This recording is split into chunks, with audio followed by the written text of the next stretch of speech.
this is the head we're gonna be putting in instead of the test heads.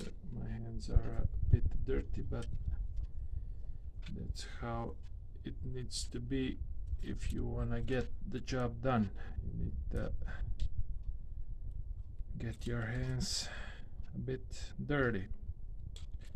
2 cables plugged in, head placed back inside the carrier, screws going back in. So you first have to, we always say that we first have to screw a bit to the left when the screw falls into thread, then go to the right. Same with other 3. Like this, you can actually hear the click.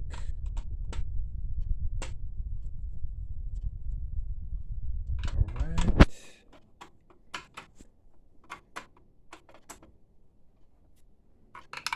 Okay, we're good there. So now we have this new cable here plugged in into contact board inside, placed back inside the slot, and the cable inside its slot. We need the cover for the cables. Alright, we got that in, and we should be putting these cartridges on. Alright, and now let's try to start the printer up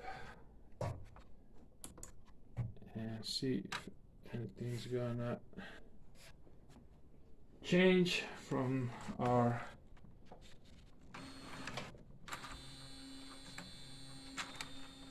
starting position or starting state.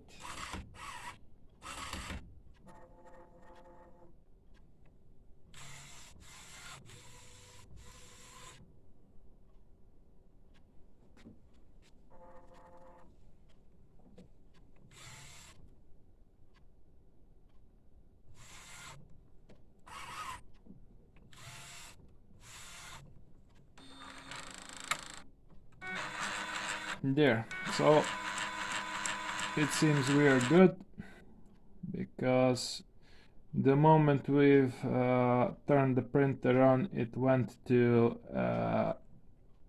automatic head clean, and that means only one thing. That means that the cartridges are now recognized,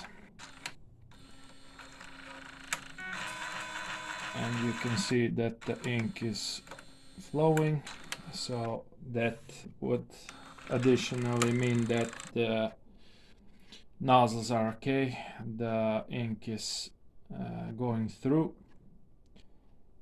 and that's about it for this repair. Let's just see if everything's gonna finish the way it's supposed to. So now if the green light stabilizes, that means that the printer is ready for printing.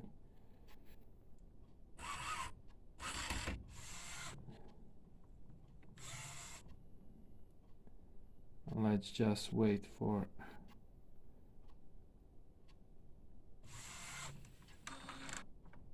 Alright, so let me just see if the controls for the flat bed are working, if we got everything plugged in properly.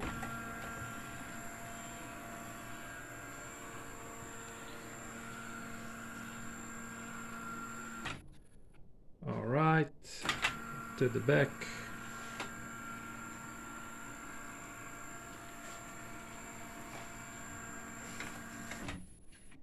Alright, So that would be all for this one. So now one more thing to be checked is CMYK. As you can see, pretty sharp, pretty good, pretty vibrant. So everything seems to be good now, and this is a test on paper because we don't want to bust any shirts or something like that. So alright, this is gonna be all for this repair. We got this one working also.